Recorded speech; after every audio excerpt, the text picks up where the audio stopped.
Checkup no rádio.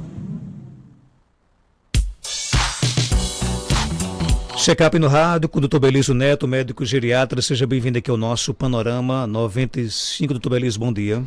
Bom dia, Marcos. Bom dia, Geraldinho. Bom dia a todos o pessoal aí que nos escuta. Bom dia a todos os internautas. Uma satisfação imensa. Mais uma terça-feira participarmos aqui do quadro Checkup no rádio. Dentro do Setembro Amarelo, falar um pouco sobre depressão e suicídio na pessoa idosa, não é isso? Sem dúvida, Marcos, a gente não poderia mesmo, sendo do nosso métier a questão do Alzheimer, o Setembro Lilás, a gente tinha que tirar um dia para falarmos sobre suicídio, haja vista o Setembro Amarelo e haja vista a incidência de depressão nos idosos, haja vista as características da depressão no idoso serem um pouco diferentes, haja vista a depressão ser um fator de risco para aumentar a mortalidade, haja vista a depressão estar junta com outras comorbidades e atrapalhando outras comorbidades, atrapalhando o curso de doenças graves, sem querer deixar de lado que a depressão é uma doença grave e que os pacientes que têm risco ou que cometem suicídio, eles têm na sua quase totalidade dos casos depressão de fundo. Para você ter ideia, 70% dos pacientes que cometeram suicídio, pacientes idosos, eles procuraram o serviço de saúde na semana anterior. 70% deles procuraram serviço na semana anterior.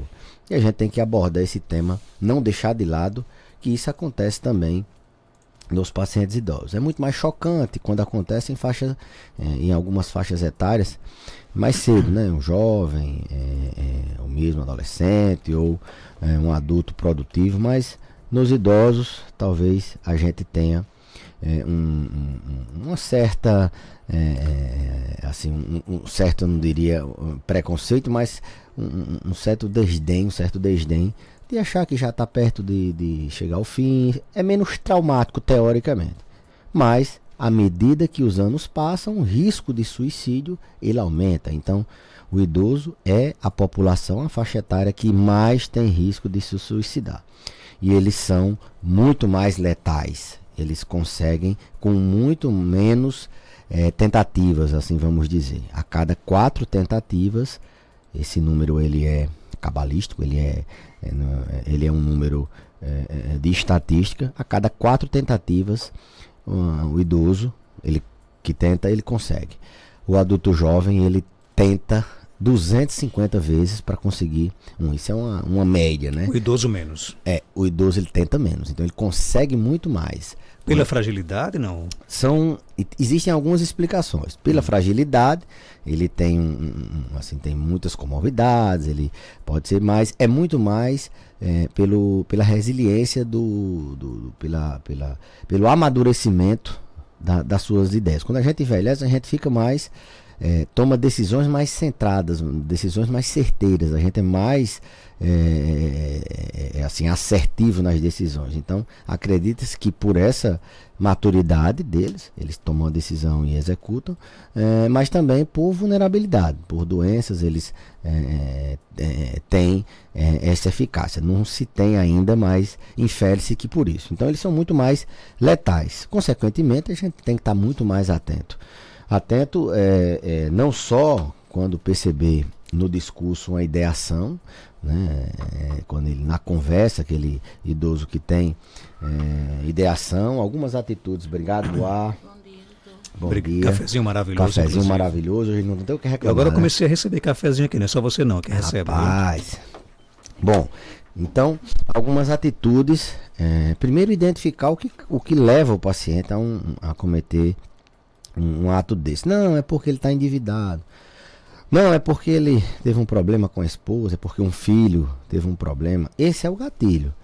Por trás ele tinha um transtorno depressivo. Então, identificar a causa é a gente matar o mal pela raiz. Então, a gente precisa identificar os idosos que têm depressão e tratar. Essa depressão, como eu já falei em outros programas, ela se manifesta de maneira um pouco peculiar. Não se manifesta boa parte das vezes com melancolia, com choro, fácil, com uma tristeza imensa, se manifesta muitas vezes com a teimosia dele não querer aderir a determinados tratamentos, se manifesta com uma dor, um sintoma que ele sempre está relatando e esse sintoma nunca é descoberto a causa. Isso é uma carência afetiva, ele está tentando mostrar para alguém que existe. No isolamento social, ele começa a ficar mais calado, não tem mais vontade, prazer de fazer as mesmas coisas que ele fazia antes. Não é prazer de ir pro forró, de ir para... Não, muitas vezes ele tem um prazer de ir buscar o filho, o neto na escola, ou ele tem um prazer de plantar o roçado e ele perde esse prazer. Isolamento social. Algumas atitudes a gente tem que estar muito atento quando ele está conversando muito da proximidade da morte, quando ele tem um sentimento de desvalia, quando ele começa a conversar sobre que ele é um peso para a família, sobre que tudo que se faz para ele está sendo só mais um problema para a família. Quando ele começa, tem alguns deles que começam a doar objetos, isso é um sinal de que ele está assim, se colocando talvez num pensamento suicida e deve ser investigado. Abrir mão de bens, por exemplo. De bens, por exemplo. É um alerta? Um dos alertas é esse. Abrir mão de bens, esse discurso de proximidade da morte, esse discurso de que está sendo um fardo para a família, o fato de se isolar, o fato dele estar muitas vezes não aderindo a tratamentos que antes ele tomava, os remédios da pressão e não está mais tomando. Então, são detalhes, se já é sutil o diagnóstico de depressão em pacientes idosos, é muito mais sutil identificar um planejamento, uma ideação suicida. Mas eu reforço que o grande trunfo que a gente tem é tratar a depressão. Depressão é uma doença como hipertensão, como osteoporose, ela tem tratamento, não é fraqueza de espírito, não é fraqueza da mente, você não é uma pessoa diferente porque você está acometido por depressão.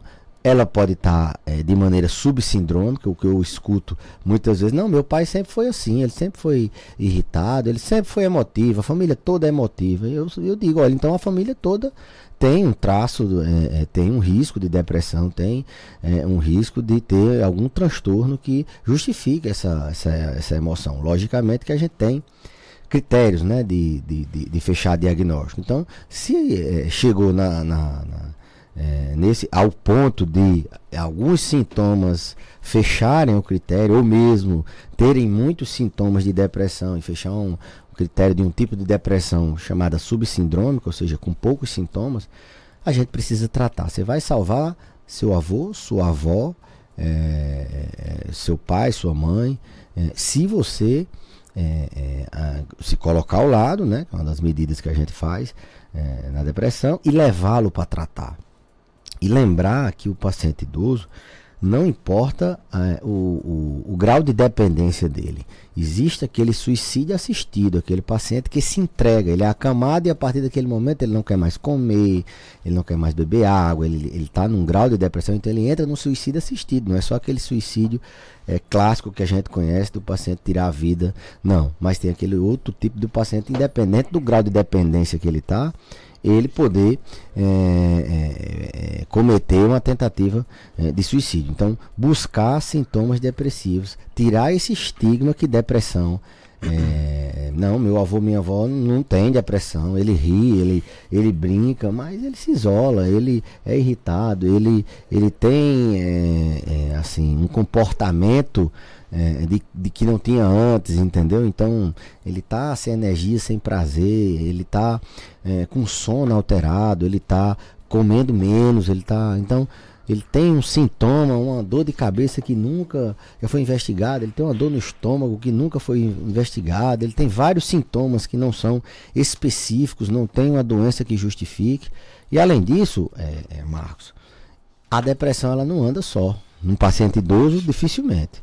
Ela anda junto com doenças, ela anda junto com hipertensão, ela dificulta a depressão, ela dificulta a hipertensão dificulta ela dificulta o tratamento da osteoporose, ela aumenta o risco de quedas, de fraturas, e a osteoporose ela pode piorar a depressão, que se acontecer uma fratura, o paciente vai ficar incapaz, ele vai ficar pior da sua depressão. Ela atrapalha o sono, a apneia do sono é um fator de risco para a depressão. O sono aumenta o risco de depressão, e depressão altera o sono. Depressão é um dos fatores de risco clássicos para a demência de Alzheimer, já que a gente está num setembro amarelo e lilás, em representação à campanha contra o suicídio e a demência de Alzheimer. Então, depressão é o que a gente precisa tratar. O risco de suicídio a gente não pode menosprezar. Tem que detectar esses comportamentos e tem que, se você quer fazer alguma coisa, tentar pegar pelo braço e levar para tratamento. No caso da pessoa idosa, por exemplo, a gente sabe que muitas pessoas que têm depressão, né, elas vivem pedindo ajuda de forma sucinta, às vezes nem percebe, né? Mas ali no fim das contas ela pede ajuda. A pessoa idosa, ela também pede ajuda, por exemplo? Não, dificilmente ela tenta mascarar o sintoma, né? Deixa eu só desligar aqui que tem uma pessoa ligando. Daqui a pouquinho você pode ligar para o Dr. Belício, né? Quando acabar aqui a entrevista. Né? Pois é. Na hora é mascarado os sintomas. Ela pode ter esses sintomas sem que ela demonstre nenhum grau de que está triste, de que está, principalmente por causa desse amadurecimento que eu falei, dessa questão deles serem mais assertivos. Então, são sutis, eles podem ter o problema sem ter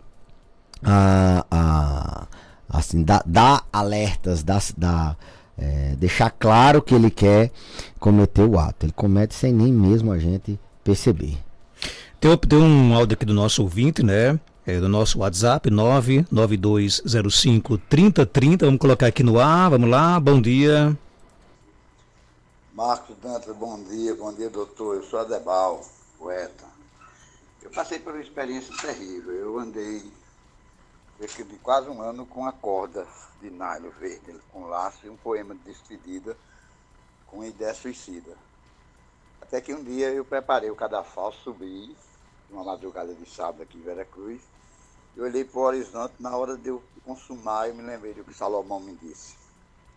E quando eu pensasse em morrer, não pensasse mais em mim não, que eu já tinha abdicado de mim, eu pensasse nas pessoas. E aí eu pensei na minha esposa, nos meus filhos, nas pessoas mais nos parentes, de desistir. Sentei, tive uma crise de choro profunda, nunca mais tive esse pensamento. É complicado isso. Eu fiz um cordel, eu tenho um vídeo no YouTube, Gostou de Saúde Mental. Se você puder publicar esse áudio, eu agradeço. Um abraço, poeta Derbal, mora lá em Veracruz, é parelhense, mora em Veracruz, né? Ali na região metropolitana de Natal. Que depoimento, né?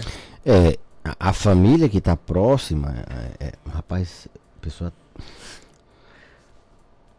Vamos lá, doutor. Acabou já a minha live. Daqui a pouco você restabelece a live aí no Instagram. Então, assim, a pessoa que deixa um poema desse, que é uma pessoa que está vivendo um momento difícil, que está ali num sintoma de depressão, tem que ter uma atenção da família bastante de perto, né? Então, já estava sendo tratado pela psiquiatria, já estava com ideação, né? Fez o poema da despedida. Então, são sintomas, comportamentos que a família deve estar atentos, né? Então, isso é um exemplo claro de que o paciente precisa de estar monitorado 24 horas, muitas vezes precisa de internamento, muitas vezes precisa de mudança de atitude da família, porque a letalidade em pacientes idosos é muito alta.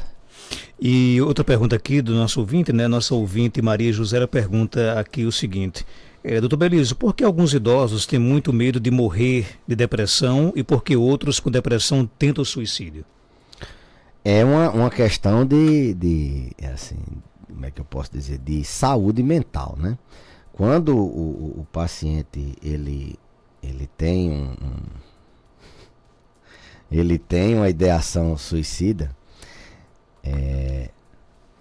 deixa eu só, peraí, Geraldo, que eu vou desligar isso, fica mais fácil aqui.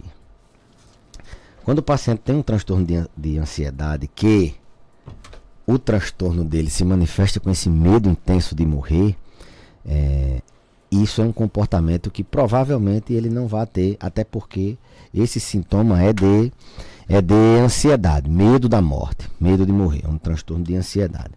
Geralmente a ansiedade ela vem junto com sintomas depressivos, mas ela pode vir sozinha. Se é um paciente que ele tem isoladamente o transtorno ansioso, um dos sintomas é esse de medo de morrer. Então alguns idosos têm transtorno de ansiedade que têm o medo de morrer. E outros têm depressão, é um transtorno depressivo maior. Como eu disse, as duas coisas muitas vezes elas andam juntas, mas a depressão ela é diferente da ansiedade. A ansiedade é medo, depressão é humor triste, melancólico, desesperançoso, é um outro espectro dos transtornos do humor. São vários os transtornos do humor. A depressão deles, a ansiedade é outros. Agora, muitas vezes tem que prestar atenção. Não sei, esse idoso, ele além do medo de morrer, ele não está também com vontade, né? É um fator até, a gente pode inferir que é um fator protetor, esse medo de morrer. Mas não é assim uma coisa que a gente deve banalizar, porque junto geralmente vem depressão. Ansiedade foi uma coisa até que Wesley Safadão essa semana falou. O Brasil ele é o país de mais pessoas ansiosas no mundo, né? A gente há 2 programas atrás falamos do transtorno de ansiedade. E nos pacientes idosos, uma das formas de fobia específica é esse medo da morte. Ele está mais próximo, ele está com comorbidades, ele tem medos em virtude da comorbidade, da proximidade da morte, tem medos outros específicos, como por exemplo o medo de cair. Mas assim, a mensagem que a gente quer deixar hoje, Marcos, é que além da letalidade, que eles quando decidem, eles geralmente cometem, além da depressão, de tratar a depressão, lembrar que esses pacientes eles têm outras comorbidades, né? Eles não só têm a depressão, eles têm depressão e outros sintomas, e muitas vezes o tratamento dessa outra comorbidade atrapalha o tratamento da depressão. É um paciente que já toma 4, 5 medicamentos, ele acha que depressão não é doença, só é doença coração. Então ele vai tomar os do coração e não vai querer tomar mais um remédio. Não acho que eu tenho essa tal de depressão. Já fiquei bom, às vezes com um mês de tratamento para depressão, ele leva um tempo a começar os efeitos, e até o paciente ter os benefícios do tratamento, e ele também leva um tempo para que a gente possa desmamar, tirar o medicamento. Ele envolve outros aspectos, fazer terapia, de buscar atividades prazerosas, ressignificar a vida. Então, a gente tem que entender que no idoso não é só a depressão, não é só ir no médico e tomar. Ele tem uma gama de outras doenças que esse tratamento da depressão pode interferir. Inclusive, o não tratamento também pode fazer com que ele não faça adesão. Só a senhora precisa fazer uma atividade física para poder minimizar o risco de cair. Você tem que fortalecer as pernas. E aí, o paciente depressivo ele não quer aderir. A senhora precisa fazer uma dieta, fazer uma alimentação de tal maneira, porque o seu diabetes está descompensado. Então ele tem dificuldade, ele tem, para mim tanto faz, já cheguei nessa idade.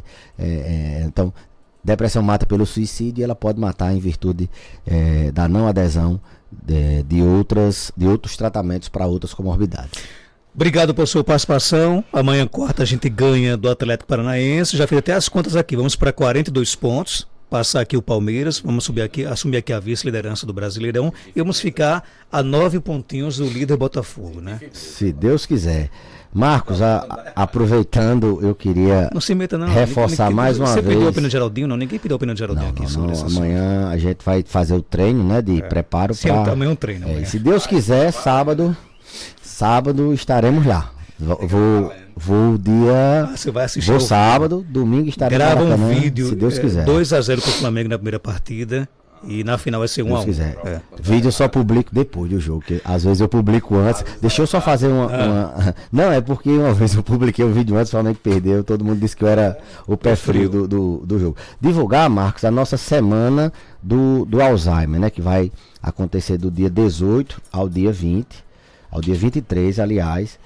O nosso cronograma ele envolve entrevista aqui na terça-feira, dia 19, dia 20 a terça-feira, aliás, a terça-feira estaremos aqui. No dia 20, a quarta-feira pela manhã, faremos uma capacitação no auditório do SERES, capacitação para Alzheimer com os profissionais de saúde da rede de da atenção básica e outros profissionais de saúde de setores da atenção secundária, terciária, quem quiser vir. Parceria com a Prefeitura Municipal do Caicó, a Liga Acadêmica de Geriatria, o Centro Acadêmico lá da nossa escola, a Escola Multicampo, promoverá na quarta-feira uma capacitação lá no auditório do SERES da UFRN para profissionais de saúde da atenção básica. Na sexta-feira, às 14 horas, faremos um mini curso para cuidadores de pacientes idosos, né? Vai ser voltado para Alzheimer, mas o público-alvo são cuidadores. Como é que eu faço para entrar em contato, para garantir minha presença? Não precisa, só chegar lá na Clínica Escola, é ali onde a gente faz os atendimentos, em frente à Globo, a Pague Menos, nos containers, que vai participar do Coffee Break. Os cuidadores na sexta tarde. E na sexta à noite, 18h30, faremos um mini curso também para capacitar médicos da atenção básica e de outros setores e estudantes de medicina. Finalizaremos no sábado, ainda vamos fazer ações conjuntamente com o programa Saúde na Feira da Secretaria Municipal de Saúde, e encerraremos no domingo com a caminhada para não esquecer na Ilha de Santana, com idosos, familiares, cuidadores, estudantes e assim por dentro. Então, fiquem atentos ao nosso Instagram, fiquem atentos ao Instagram da LAGERN, a Liga Acadêmica de Geriatria, que a gente estará sempre publicando. Qualquer coisa, entrar em contato com 996878877, pegar informações com Érica ou através das nossas redes sociais. 7h58.